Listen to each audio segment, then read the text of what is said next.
tal? ¿Con ganas de un buen ejercicio para la mente? Hoy nos vamos a aventar un recorrido súper rápido por los grandes éxitos del intelecto humano. Imaginen que es un maratón de conocimiento, pero condensado en unos pocos minutos. Vamos a darle. Y es que esta idea es justo el corazón de nuestro viaje. No se trata nada más de acumular datos, sino de encontrar un pequeño refugio en las ideas más fascinantes que la humanidad ha creado. Es como una invitación a asomarnos a otros mundos. Y aquí está la ruta. Vamos a recorrer 5 grandes salas en este Museo del Saber. Empezamos con historia, de ahí nos pasamos a la ciencia, luego nos dejamos sorprender por el arte, nos metemos de lleno a la literatura y cerramos con filosofía. Bueno, pues nuestra primera parada son los ecos de la historia.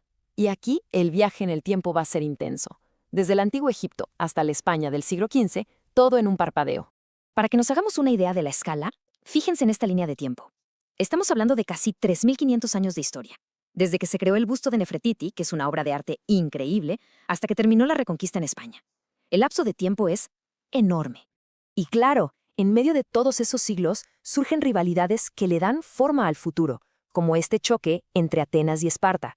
Es el clásico enfrentamiento, ¿no? El poder naval de Atenas contra la infantería espartana. Una lucha de poder que no solo definió el mundo griego, sino que sus ideas de democracia y disciplina militar todavía resuenan hoy.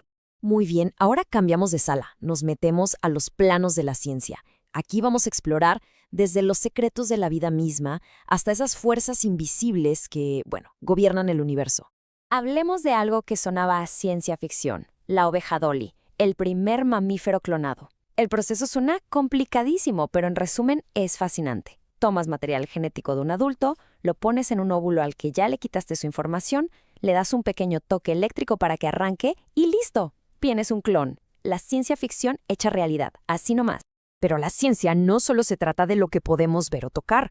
A ver, ¿qué pasa con esas fuerzas que están a nuestro alrededor todo el tiempo y ni cuenta nos damos? Por ejemplo, la estática. Algo tan común como cepillarse el cabello es en realidad un pequeño experimento de física. Los electrones brincan de un lado a otro, el cabello se carga y como las cargas iguales se repelen, ¡pum!, se pone de punta. Un principio fundamental explicado de la forma más cotidiana. Y aquí tenemos un número clave, 5.730 años. ¿Y eso qué significa? Bueno, es la vida media del carbono 14. Gracias a este numerito, los científicos pueden saber qué tan antiguos son los objetos. Si un fósil tiene la mitad de carbono 14 que un ser vivo, pues ya sabemos que tiene más o menos esa edad. Es como tener un reloj cósmico. ¡Qué locura! De las leyes del universo, vámonos ahora con quienes crean sus propios universos. Entramos a la sala de visiones en arte y música, un espacio dedicado a esas mentes geniales que vieron el mundo de una forma completamente única. Primero, Miguel Ángel. Él era pintor, arquitecto y hasta poeta, pero se sentía sobre todo escultor. Tenía esta idea de que la figura ya estaba dentro del mármol y que su trabajo era nada más liberarla. O sea, él literalmente veía la vida atrapada en la piedra. Y de Italia damos un salto hasta Japón para conocer a Hokusai, un artista que no paraba quieto. Para que se den una idea, vivió en más de 90 casas y se cambió el nombre más de 50 veces. Ya a sus 75 años se puso el apodo de el anciano loco por la pintura. Y para cerrar, Beethoven. Imaginen la tragedia, perder el oído, la herramienta principal para un músico. Pues bueno, increíblemente, fue en ese silencio forzado cuando compuso algunas de sus obras más poderosas y heroicas. La creatividad también está en cómo construimos. Los antiguos griegos nos dejaron 3 órdenes arquitectónicos básicos. El dórico, que es simple y fuerte, el jónico, con esos como rollitos que se llaman volutas, y el corintio, el más adornado de todos. Lo curioso es que el Partenón, que es como la joya de la corona, en realidad mezclaba elementos de los 2 primeros. Ahora nos movemos al ala literaria de nuestro museo. Aquí, en Mundos entre Palabras, nos vamos a clavar en una historia que, de verdad, cambió las reglas del juego para siempre. Y claro que estamos hablando de Don Quijote, un señor que leyó tantos libros de caballeros andantes que se le botó la canica y decidió salir a vivir sus propias aventuras, viendo el mundo a través de los lentes de su locura. Pero a ver, ¿por qué fue tan importante? Porque Cervantes hizo 3 cosas geniales. Primero, se burló del género más popular de su tiempo. Segundo, creó personajes con una complejidad psicológica que nadie había hecho antes. Y tercero, y este es lo más moderno de todo, hizo que Don Quijote y Sancho hablaran dentro de su propio libro sobre una secuela pirata que alguien había publicado de sus aventuras. Era literatura que sabía que era literatura. Y con esto llegamos a la última parte de nuestro recorrido, la búsqueda de sentido.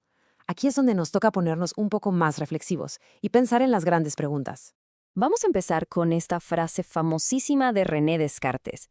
Pienso, luego existo. Para él, este fue el punto de partida.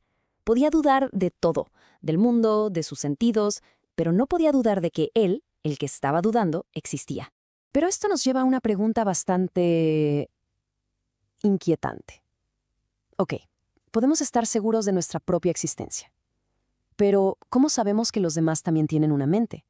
¿Cómo sabemos que no son solo una especie de robots súper avanzados que actúan como si pensaran? Ese es el famoso problema filosófico de las otras mentes. Y hablando de cómo interpretamos las cosas, vean esto. Una misma historia, la de Noé, vista desde dos ángulos distintos. Para el cristianismo, Noé es el ejemplo perfecto de fe y obediencia. Pero para el judaísmo, su fe es más complicada, porque dudó y fue de los últimos en subirse al arca. Una sola historia, dos significados muy diferentes. Y así, de la nada termina nuestro recorrido. Hemos saltado de rivalidades antiguas a los bloques que construyen la vida, de la genialidad de un artista a la naturaleza misma del pensamiento. La historia del saber humano, de verdad, parece no tener fin. Y eso nos deja con una última pregunta en el aire. Si el conocimiento es infinito, ¿qué sigue? ¿A dónde nos va a llevar ahora la curiosidad?